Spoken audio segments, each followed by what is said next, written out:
युगे 28 विटेवर उभा ही संत तुकाराम महाराजांची अजरामर अभंग ओळ आहे. याचा अर्थ पुढीलप्रमाणे.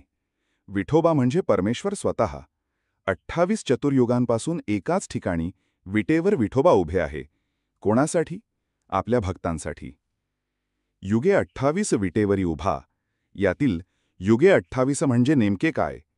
सत्ययुग, त्रेतायुग, द्वापरयुग आणि कलियुग अशा 4 युगांचे एक चक्र म्हणजेच एक फेरा होतो. सध्या आपल्या पृथ्वी तत्वाचा 7वा फेरा चालू आहे.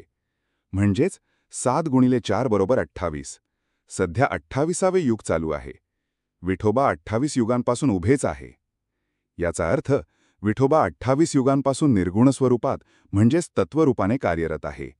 यावरून विठोबांचे अनादित्व लक्षात येते.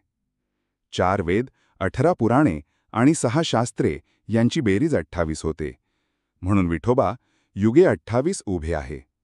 कारण हे सर्व म्हणजे वेद, पुराणे आणि शास्त्रे हे विठोबांचेच गुणगान करणारी आहेत. विठोबा नित्य आहे, अचल आहे आणि भक्तांसाठी सदैव उपलब्ध आहे. असेच धर्मशास्त्र समजून घेण्यासाठी नित्य कर्मकांड या यूट्यूब चॅनलला सबस्क्राईब करा.